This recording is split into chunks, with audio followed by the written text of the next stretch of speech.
chào mừng tất cả các bạn đã quay trở lại với kênh của Minh Định. Thì ngày hôm nay mình sẽ chia sẻ với các bạn về một cái video, đó là luật hấp dẫn mà mình đã thực hiện cùng với Fujifilm. Các bước mình thực hiện cái video này như thế nào, từ lý do mình thực hiện cái video này cho đến phần lên nội dung và đến cái phần dựng cái video này như thế nào.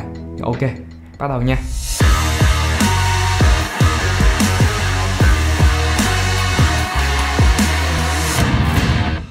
Lý do tại sao mình quay cái video quảng cáo này, ngoài công việc mà làm nội dung trên YouTube thì trước khi bùng dịch mình còn đang sản xuất những cái video quảng cáo, sự kiện để mình có thêm chi phí để cho team vận hành. Sau một khoảng thời gian mà mình làm những cái video YouTube á, thì mình cũng có làm việc chung với những cái hãng máy ảnh hay là những cái dòng thiết bị, cho tới khi mà mình thấy có một cái video quảng cáo của Zhiyun. Cái video này là của một ekip bên Singapore qua tới Việt Nam để sản xuất các bạn.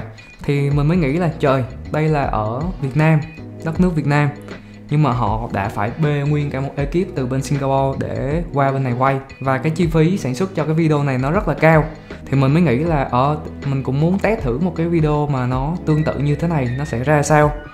Nhưng mà về điều kiện kinh tế thì lại không cho phép mình làm cái điều này. Mình muốn được quay một cái video về những cái thiết bị mà mình đang sử dụng. Thì đó là từ phía mình mong muốn nó được như vậy. Thì trong cái khoảng thời gian này á, đây cũng là cái khoảng thời gian mà Covid nó đang bùng lên, thì cái công việc mà quay phim nó cũng không ổn định theo. Có được một cái khoảng thời gian trống nó cũng khá nhiều để mà mình có thể nhìn lại mình đã làm được những gì. Nó có rất là nhiều máy móc nè, thiết bị nè, nhà cửa, bê tông, con người. Nói chung là nó không có liên quan gì tới thiên nhiên, không có liên quan gì tới cây cối hết. Cũng hơi buồn vì cái việc đó. Cuối cùng thì mình lại quay vô cái vòng quay kiếm tiền đồ. Thì lúc đó mình rất là khao khát có một cái dự án gì đó mà mình đi về với mấy cảnh thiên nhiên rồi quay cho nó đã. Đùng một cái thì Fujifilm Việt Nam họ liên hệ với mình.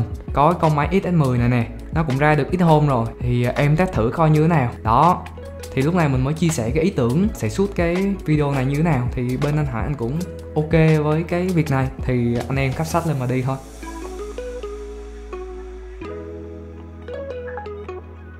Xây dựng nội dung. Cái việc mình cần làm trong cái video này đó chính là thể hiện được những cái chức năng nổi bật của con XS10 này. Mình sẽ được quay ở một nơi nào đó trong thiên nhiên, thì mình sẽ chọn Đà Lạt làm cái nơi mà tụi mình quay.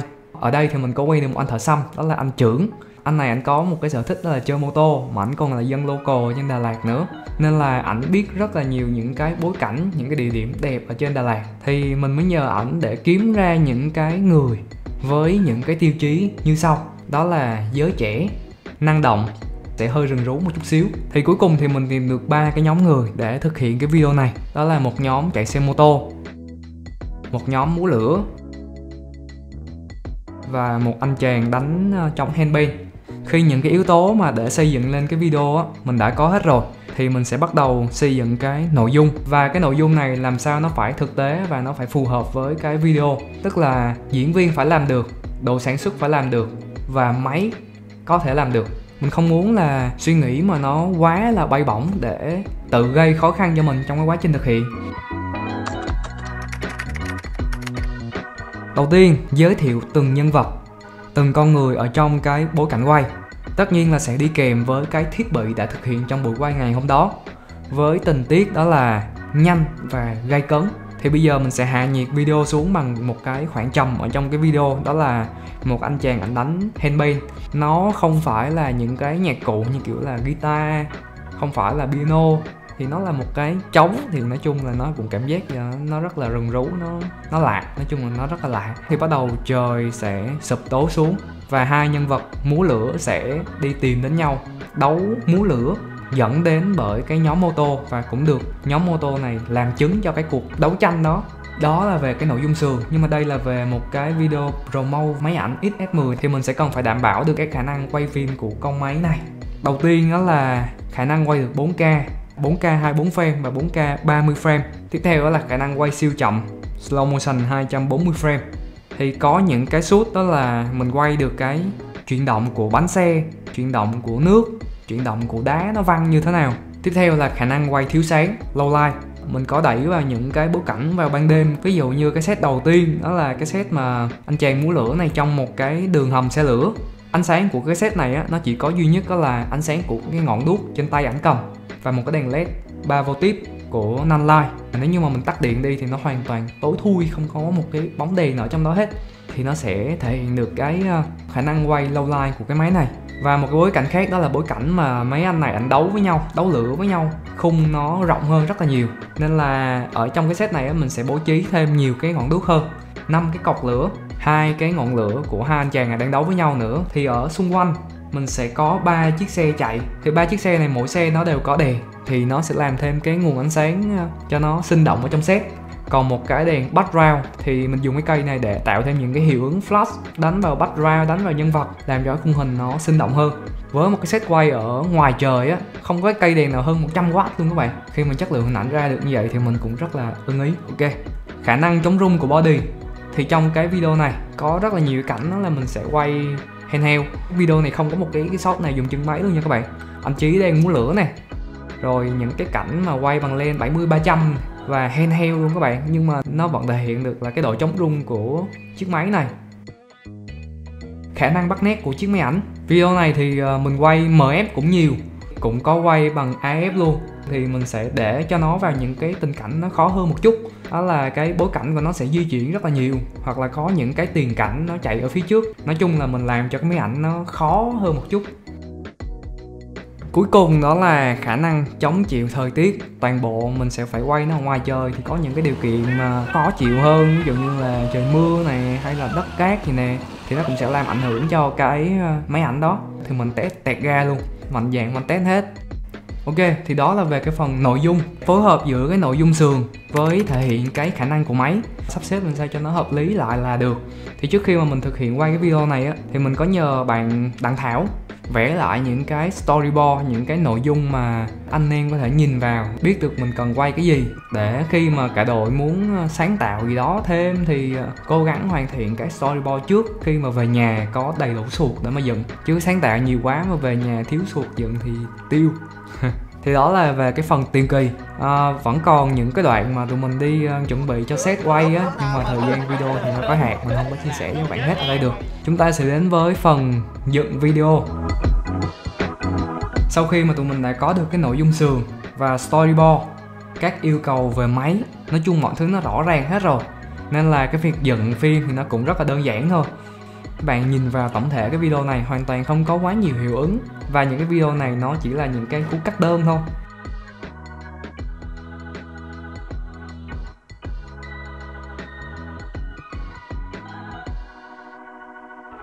Tuy nhiên thì vẫn có một cái số cái hiệu ứng nho nhỏ trong đó. Ví dụ như là những cảnh mà mấy anh đó ảnh múa lửa, mình muốn ghép thêm những cái chi tiết của lửa, những cái hạt lửa li ti nó bắn ra.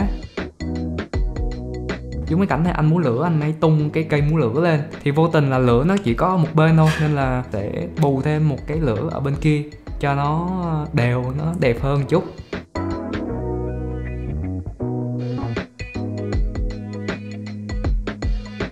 Thêm một cái là hiệu ứng light leak. Cái light leak này là một cái chuyển cảnh nó rất là cơ bản. Mình sẽ dùng cái light leak giống như là một cái tia sáng của lửa nó phụt qua một cái, chuyển sang một cái cảnh khác luôn.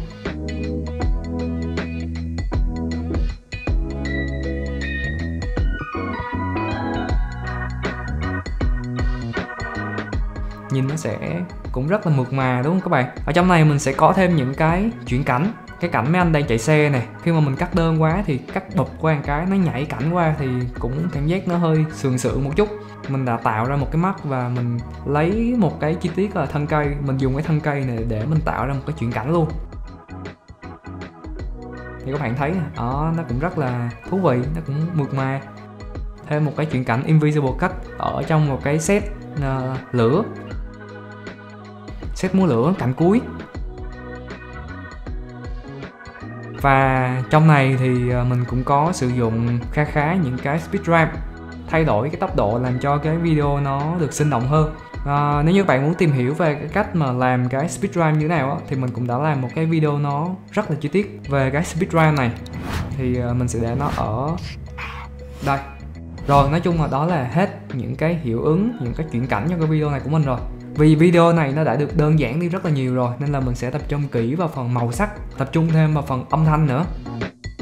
Về phần màu sắc thì trong cái video này nó có 3 cái môi trường: set ban ngày, set chạng vàng và set ban đêm. thì mình sẽ chia cái đoạn video này ra thành 3 nhóm khác nhau. Thì mỗi nhóm mình sẽ color, mình sẽ làm cái màu sắc cho cái nhóm đó. Thì mình sẽ add tất cả những cái màu đó cho những cái phân cảnh còn lại. Và cái cách chỉnh màu cho video như thế nào á thì mình cũng có làm một cái video rồi, mình để nó ở đây, các bạn có thể xem lại, mình cũng hướng dẫn rất là chi tiết rồi ha. Và bây giờ chúng ta sẽ đi đến phần âm thanh. Về phần nhạc á thì như ban đầu mình đã chia sẻ với các bạn thì video này nó sẽ mang một cái phong cách đó là năng động, rần rú và kịch tính.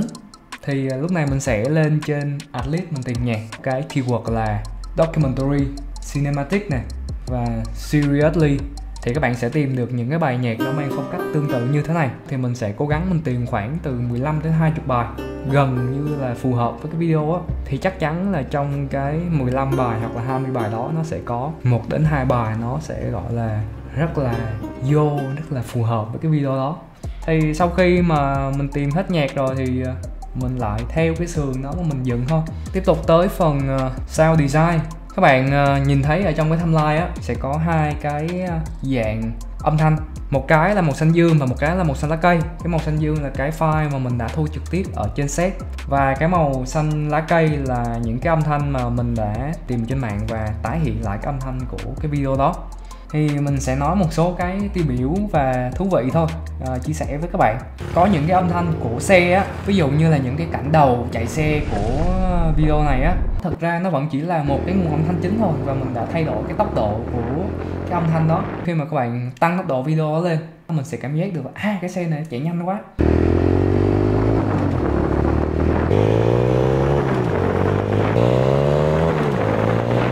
Và khi mình giảm tốc độ xuống thì mình sẽ nghe được là những cái âm thanh giống như là xe đang chạy ở số thấp các bạn, nó cảm giác ghì hơn.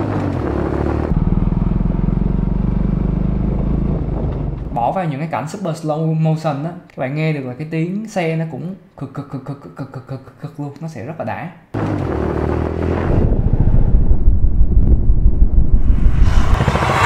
Thì mình cũng sẽ kèm thêm những cái âm thanh tạo hiệu ứng, đó là slow motion. Các bạn nghe này, không gian nó thực sự nó chậm đi rất là nhiều.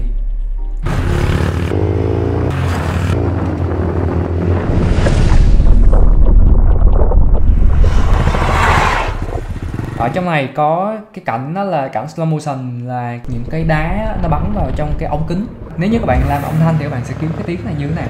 Mình không nghĩ ra được là cái keyword nào để mình kiếm được cái tiếng lột bột như vậy hết, nên là mình đã lên mình kiếm được cái âm thanh của bom nổ và mình slow motion cái tiếng bom nổ đi. Tại vì khi bom nổ sẽ có những cái hạt nó bắn ra, để mình làm lại cái âm thanh mà những cái hạt cát nó vào trong len.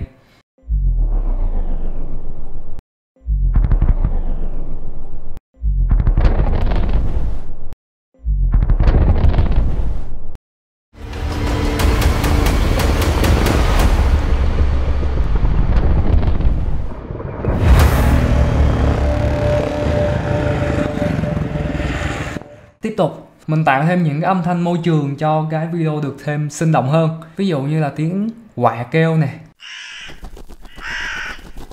tạo ra thêm những cái âm thanh kinh dị, nó mix chung với tiếng quạ kêu.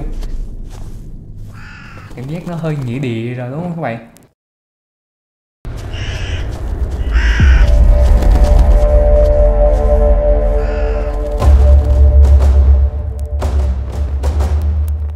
Tiếp tục là mình sẽ phục dựng lại những cái âm thanh của lửa. Thật ở ngoài á, nó chỉ là những cái tiếng gió phù thôi. Mình sẽ cho thêm những cái âm thanh nổ lách tách. Cảm giác là cái lửa nó sẽ được thật hơn nữa.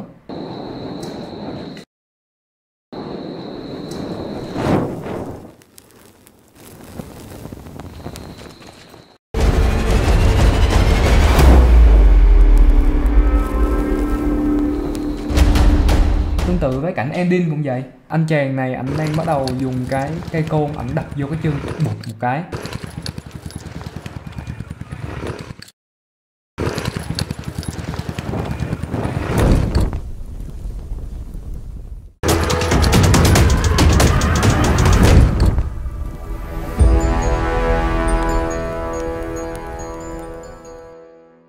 Chúng ta đến với phần cuối cùng, đó là phần credit. Phần này thì do người em của mình đó là Chí Bùi, em mới đã dựng cái phân đoạn này cho mình. Nếu như em đang xem video này thì hello em.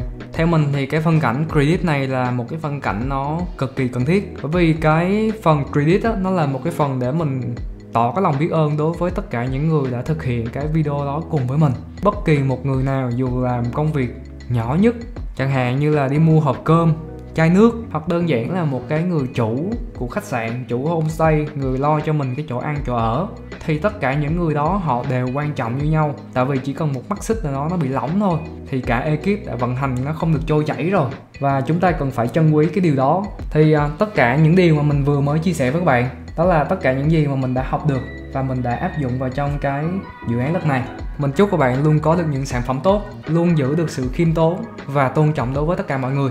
Ok, cảm ơn các bạn đã xem một video dài thòn lòn và hẹn gặp lại các bạn trong video lần tới. Bye bye.